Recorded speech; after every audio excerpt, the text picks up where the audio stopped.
О, Наська поймала свою. Какая рыба твоя в жизни по счету? Ну, не знаю, 5-я. Я уже поймал вот один какой-то типа карасик какой-то, и этот прикольно вообще. Нам дали червей, покажи, каких червей. Да, у нас есть черви.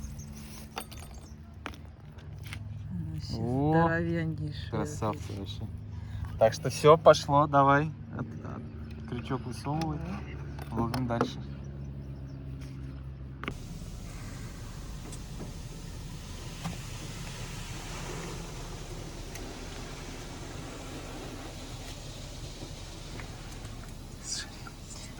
С днем рождения. А этот спит тоже? Угу. Ну, классно. Можно покататься даже где-нибудь.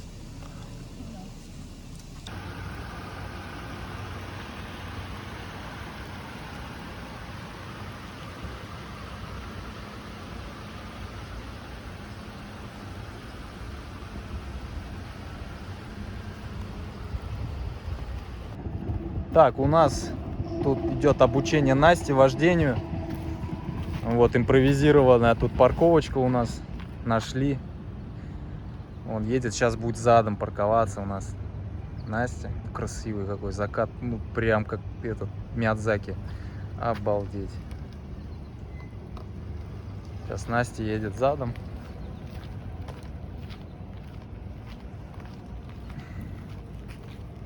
Ну отлично, ну тут место, конечно, широкое. Нет, ну ты куда едешь? Давай еще раз пробуй. Ты в зеркала смотри.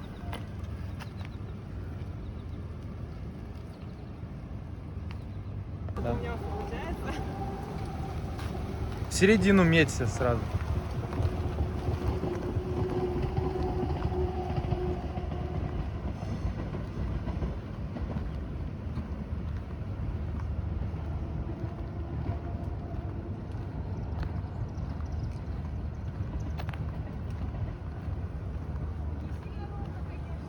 Не, нормально.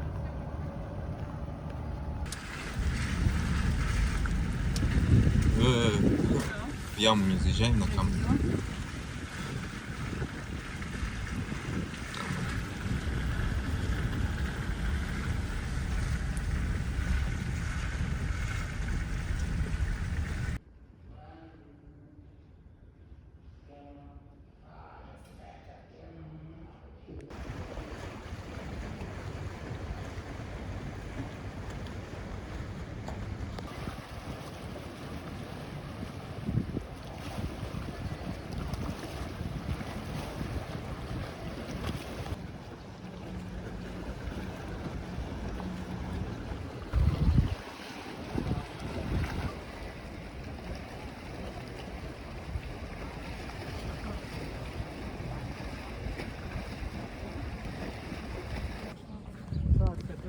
Приветствую. Давно я ничего не записывал.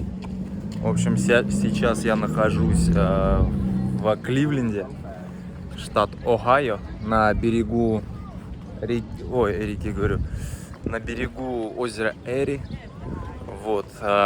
Сегодня я вот был в цеху, там, где производят эти автомобили. Короче, мне поменяли тент, там выправили каркас, кузов сам, потому что он у меня был кривой. Короче, я уже залупился, сказал, что я на такой машине уже работать не буду.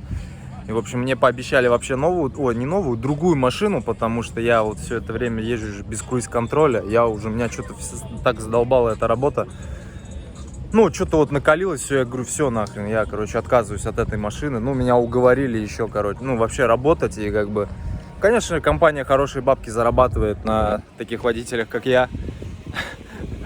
Вот, и уговорили, и пообещали, что недельки через 2-3 будет, короче, машина. Вот, и я не знаю, надо... Пока буду работать, короче. Сегодня день впустую прошел. Дали груз, завтра будет в Толедо загрузка, и там под Висконсин, короче, мало миль. Ну, короче, что-то меня работа вообще накаляет. Хочется найти работу. Я в пассивном поиске сейчас, работы дома. То есть Питтсбурге, в городе, чтобы быть каждый день с семьей, потому что что-то меня подзаколебывает такое. Денег что-то в последнее время не так много начал получать, потому что километров не так много. Что-то продуктивность вообще упала. Все какие-то геморрои с машиной. И вообще что-то настрой какой-то упал. Поэтому Поэтому нет желания работать на вот этой работе. И хочется смену деятельности немножко сделать. Ничего нового, потому что нету. Все одни и те же маршруты. Я на запад даже не езжу никуда.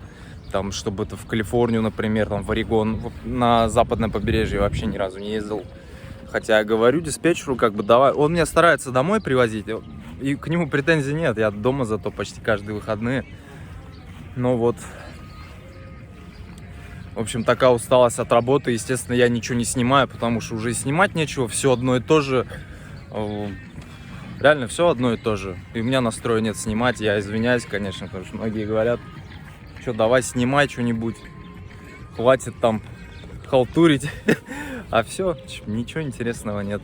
Вот тогда весной еще было интересно, когда я начал с этим диспетчером ездить, сейчас нет. Сейчас думаю искупаться, погода теплая, классная, замечательное вообще лето, надо наслаждаться дальше.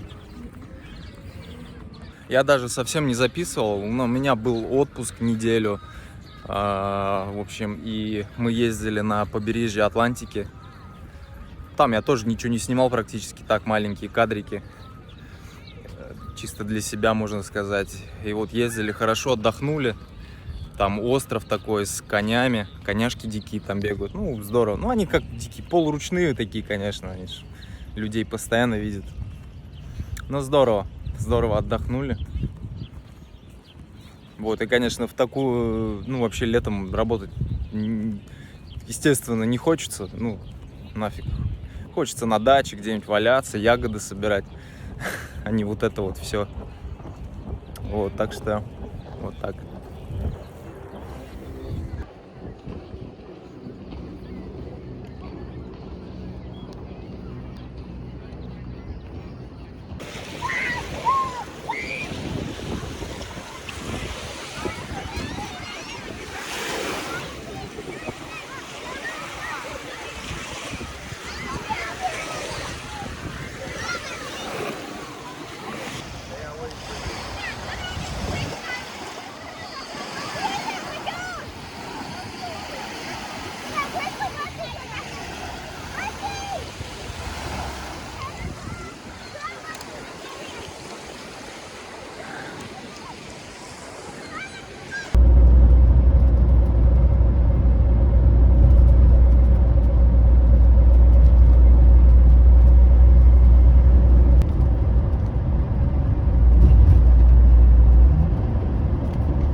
Взвесь в воздухе, он солнце-красный диск. Посмотрел по карте, там это высокое содержание ПМ.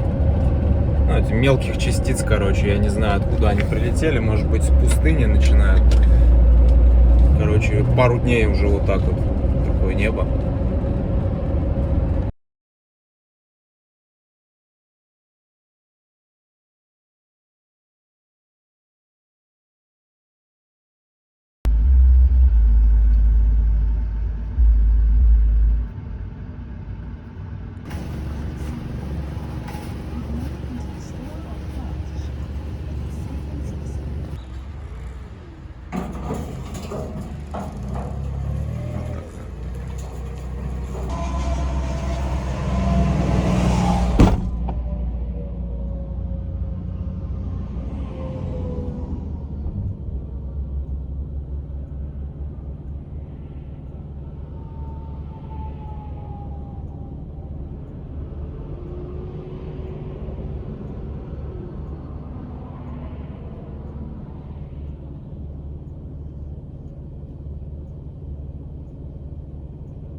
Ну что, Макдональдс спасает. Я что-то вот сейчас приехал в Висконсин. Ну, я уже часа 2 лежу. И что-то кушать так захотелось. Просто жесть. А чтоб мне приготовить, да у меня продукты что-то закончились. Там ничего мясного такого нету. Да и в машину надо включать, чтобы что-то приготовить. Я не хочу тарахтелку эту включать. Вот. И Макдональдс спасает. Прям не могу заснуть. Хотя спать вроде хочу, но прям в животе голодно. Что-то в последнее время была жара. И, короче, кушать особо не хотелось. Вот реально не хотелось. Один раз в день что-то поклевать, да и все. А сейчас что-то так захотелось. Кстати, сейчас температура где-то 19-18 градусов. Такой ветерок, и прохладно мне в майке ходить. Холодно, в смысле. С непривычки просто после жары, после жарких дней. Ну, реально, там сколько недель, вот месяц можно. Уже такая жара, 30-ка по сути. Вот, и так кажется холодно, зябко. Ну, здорово. Я наоборот люблю, когда немножечко зябко. Красота вообще. Ой.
Еще одно прекрасное место на карте.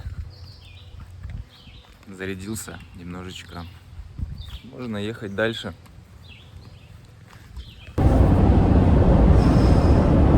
Как мало женственности в Америке все-таки. Очень мало женственности. Вот сегодня вот я разгружался, там разгружала такая девушка, тут женщина, я не знаю, как ее назвать правильно, чтобы не обидеть, да? Ну, она уже взрослая женщина, но насколько она была женственная, просто заглядение, просто эти флюиды чувствуются, вот эта женственность, это чувствуется, потому что ее вообще мало, я не вижу ее. Я понятно, что по трассе езжу, что там, на заправках, да, на разгрузках, все, но вот, может, это, конечно, неправильно поэтому судить, но все равно вот такие взрослые женщины здесь, они очень женственные. Может быть, это какое-то поколение, то вот еще прошлое, вот это старшее поколение. И женщина все-таки спелеет, она, как говорится, 45 баба ягодка опять, да, и это на самом деле, я вот это здесь чувствую. Раньше как бы 45 баба ягодка опять как шутка больше, да, воспринималась.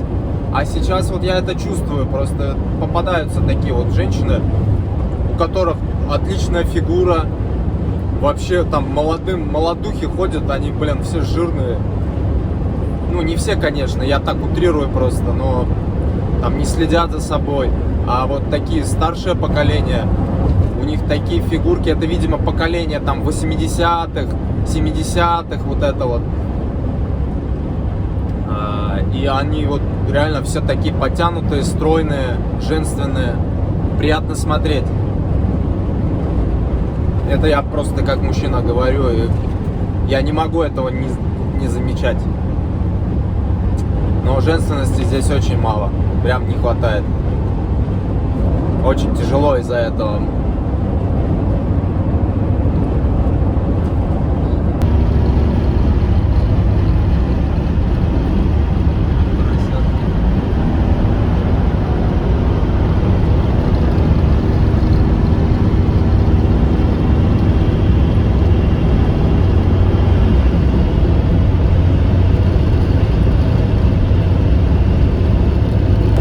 Поросяток куда-то везут. Так миленько, пятачки свои повысовывали из машины. Бедняжки.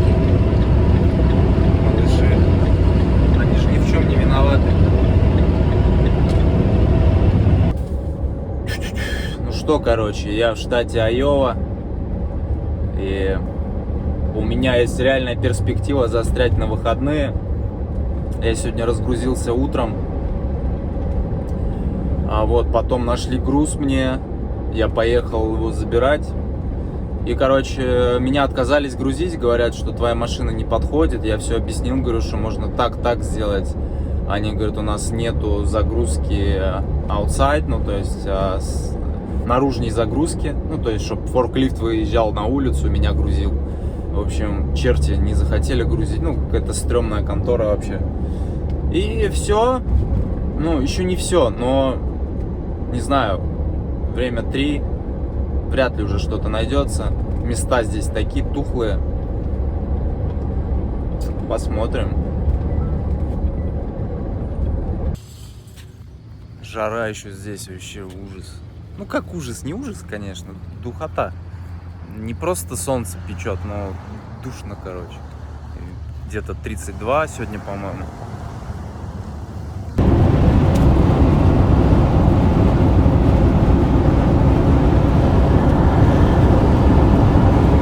Ого, тут опыление с самолета идет. Полей. Обалдеть. Первый раз вижу.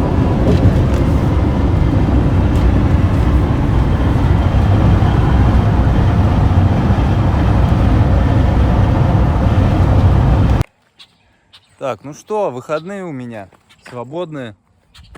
Вот, я тут недалеко подъехал к национальному парку. Вот, это возле реки Миссисипи. Ну, это еще Айова. Вот, погуляем, посмотрим, удочку взял.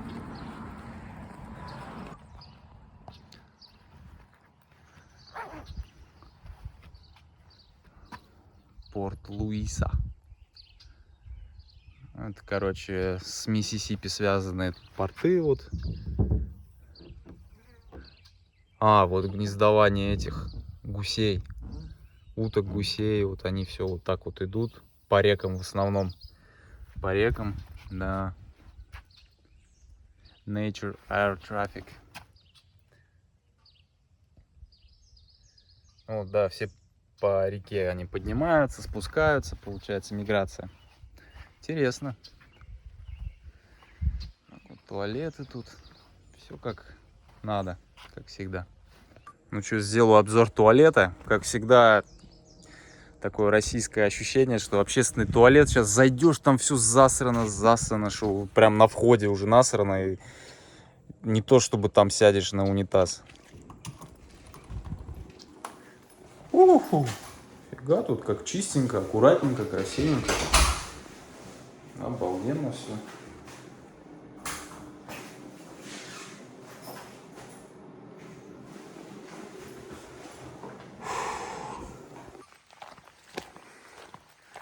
Так вот идем по трассе. Тропиночки. Ух ты. Какие тут красавицы. Тут волонтеры помогают здесь. Всякими вещами занимаются. Фу, я походу попал тут. Комаров дофигища вообще. Нет, в лесу прям вообще уже сейчас бы выйти куда-нибудь на открытое пространство. Сейчас не знаю, куда меня тропинка заведет. Но я тут совсем не готов к комарам. Прям тучка за мной какая-то летит.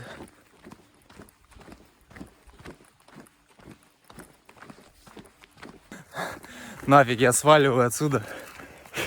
Комаров вообще дохренище. Ну не то, что дохренище, бывало и больше. Намного больше. Просто я уже вообще тепличный стал в машине. Не, ну в такой одежде мне просто делать нечего с комарами. Так, тут смотровая площадочка. Вон там другой берег уже Миссисипи.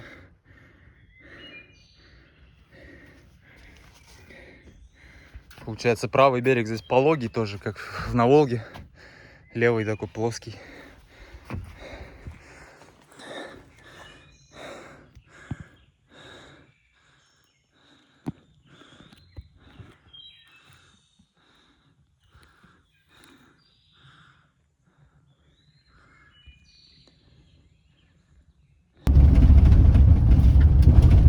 Как всегда, самые интересные места я еду по грунтовочке.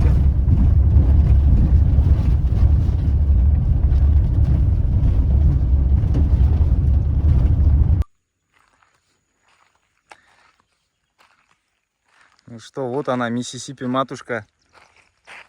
Красавица. Я тут шикарное место нашел. Надеюсь, меня не выперут сегодня отсюда.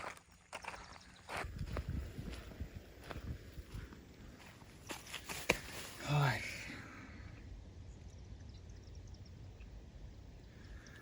Поставил другую катушку на эту удочку.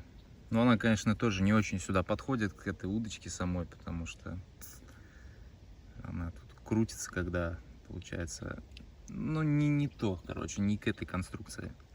А таких телескопических удочек я найти не могу здесь, как вот в России есть вот такие спиннинги, выдвигающиеся, которые сами места мало занимают. И вот самое, что более-менее такое нашел. Либо удочки наполовину складываются, то есть, но они все равно длинные получаются, не очень удобные. А вот это в рюкзаке помещается. Ну, короче, забрасывать поплавок пойдет. Но чтобы там спиннинговать, там забрасывать куда-то далеко, конечно, эта удочка не для этого. Нормально, пойдет.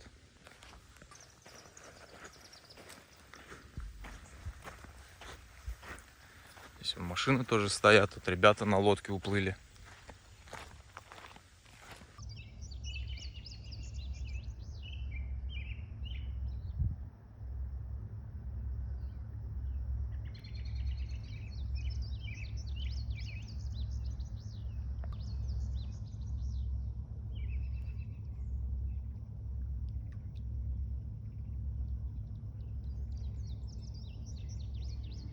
Здесь даже баржи длинные. Это не как наши волжские. Тут раза в 2 длиннее. Также и фуры длинные. Тут все длинное.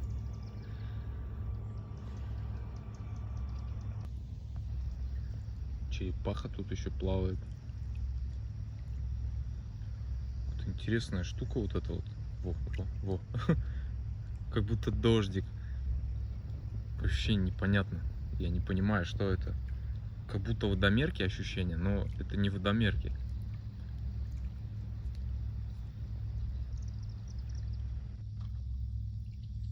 Прикольно вообще. Первый раз я такое вижу.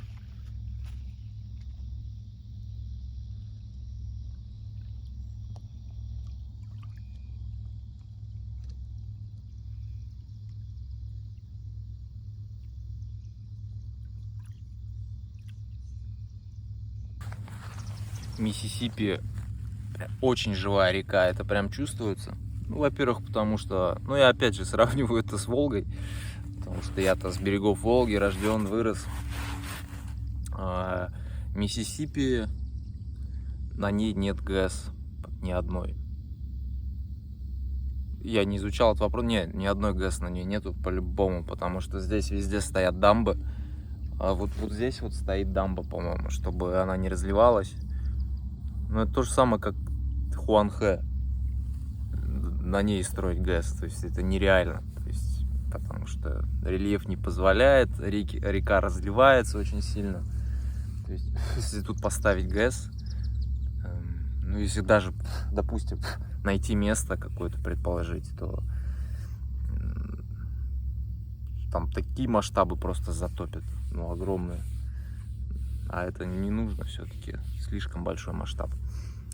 И она поэтому живая, здесь много рыбы, прям чувствуется. Вот когда я в прошлый раз так отдыхал, там такая, ну не лосось, конечно, но такая здоровая рыбина, ну мертвая была. Вот, и очень огромная. Вода относительно, ну, не зеленеет ничего, хотя жара, теплая вода, но ничего не зеленеет, здесь нету водорослей, не размножаются. Живая река, живая. И вот это вот именно ее спасает, то, что у нее рельеф такой, который не позволяет строить ГЭСы, ставить ГЭСы. Точнее, скорее, американцы не готовы жертвовать такими площадями ради добычи энергии, электроэнергии. В России-то по барабану всем. Сколько там народу, где там кто живет. Пофиг, деревни выселяются, ГЭС строится, там вообще все равно. Места много, типа вот в Сибири там ГЭС на ГЭСе стоит. Такие места затопляются. Кстати, посоветую хороший фильм документальный про строительство ГЭС, кстати, как выселяют людей, вообще там такая человеческая драма показана. Это называется, по-моему, «В кругу четвертом», про строительство ГЭС в Иркутской области на Ангаре. Иркутская или Красноярский край, что-то, по-моему, уже там Красноярский край, но на Ангаре. И это шикарный фильм, документальный. Вот, посмотрите, найдите. По-моему, «В кругу четвертом» называется. Если его забить и написать там ГЭС в кругу четвертом, ну, найдете. Не глупые.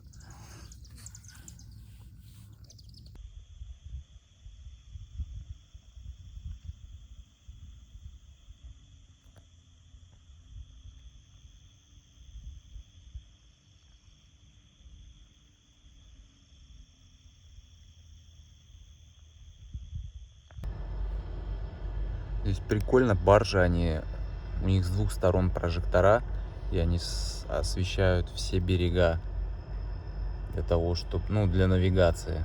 Вообще здорово. Я что-то не подумал, что это какая-нибудь береговая охрана, там ездит, сейчас мне скажут, нефиг тут стоять. Ничего не видно.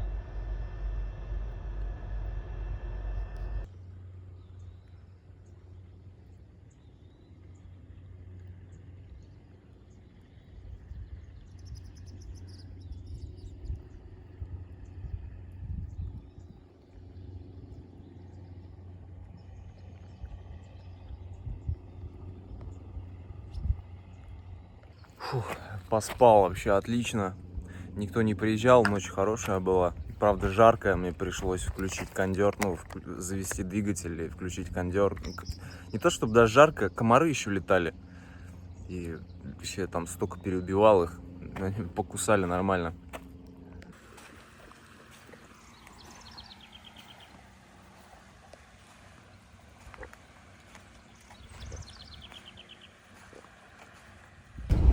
Ну что, едем дальше.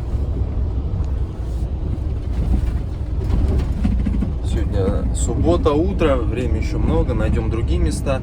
Сейчас я хочу заехать в Пайлот и помыться. А то я давно не мылся.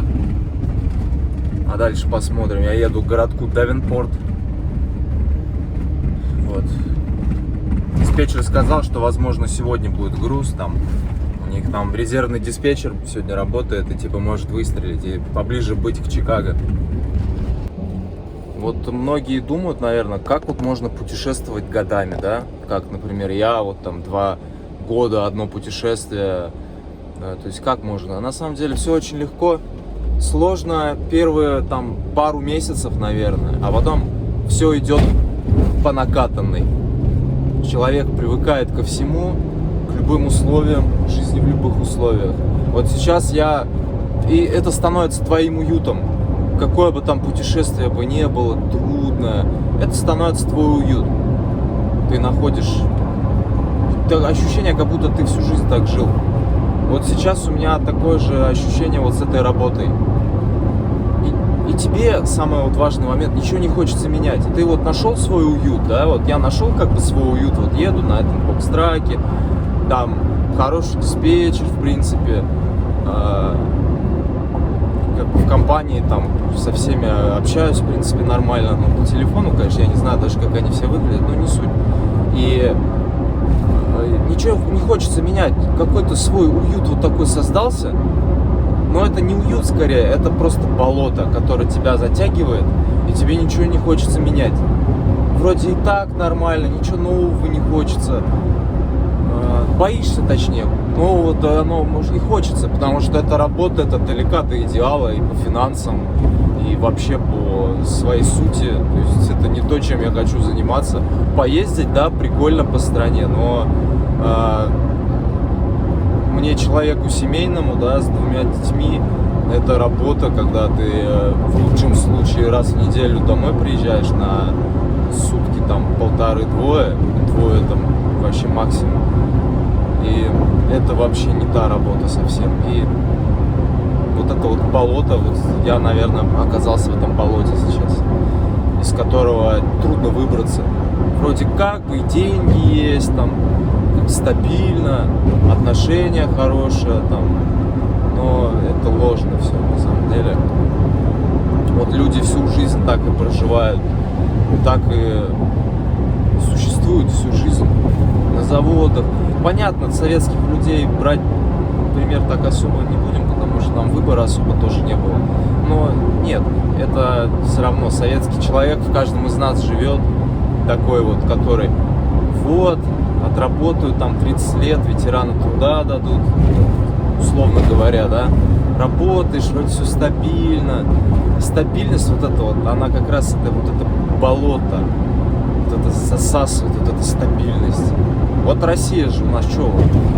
Зато стабильно, но эта стабильность, это болото просто, ужасное болото. И хочется хоть каких-то перемен, пусть даже негативных перемен, да, но хочется перемен, потому что, ну, невозможно, вот задыхаешься просто в этом болоте. Хочется хоть что-либо такое, яркую какую-то вспышку в своей жизни. Вот, и приходится находить какие-то компромиссы, чтобы жить вот так вот.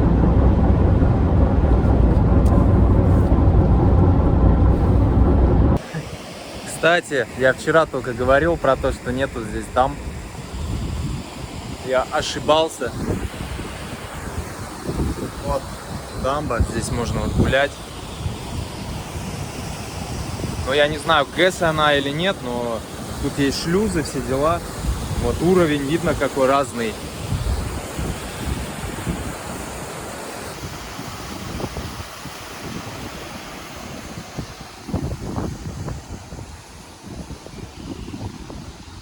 Насколько здорово ведь, да? Я вот иду сейчас по перегородке, получается, шлюзной. И удивительно, что в России к таким объектам вообще даже близко не подойдешь. Не то, чтобы ты ходишь по конструкциям всяким разным. То есть, блин, это вообще здорово просто.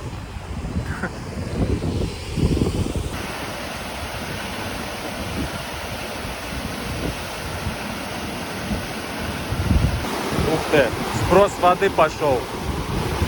Обалдеть.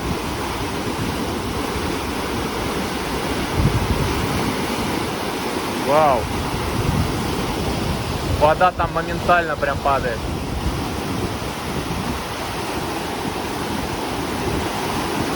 Вау.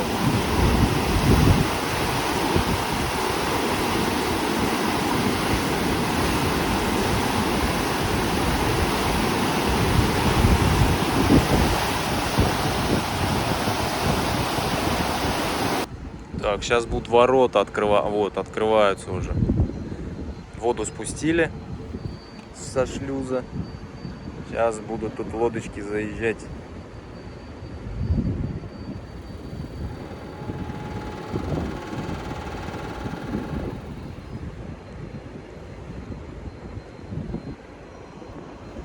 Там механизм, моторчик стоит.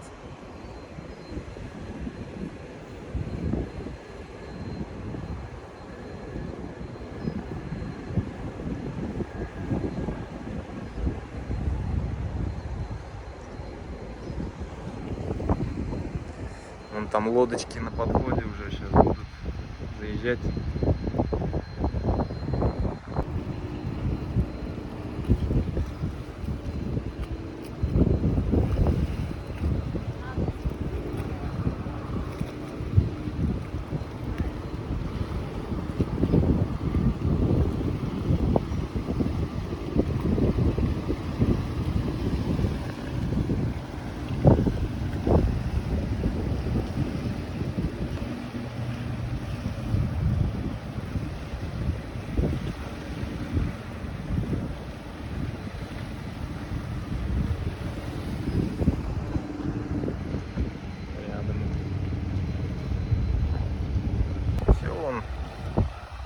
В рядок встали, стенки сейчас закроют и будут поднимать.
Ух ты, что я нашел тут? Шелковица, тутовник, обалдеть. Вау, сколько его.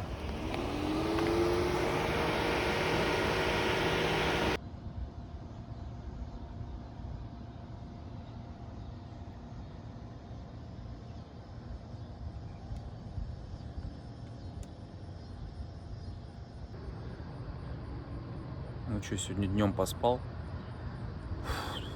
Выходные в жару проводить в машине так себе, конечно, тема. Жарко очень. За 30-ку. Вот, но ничего, поспал. Вроде сейчас вот рыбачу сижу.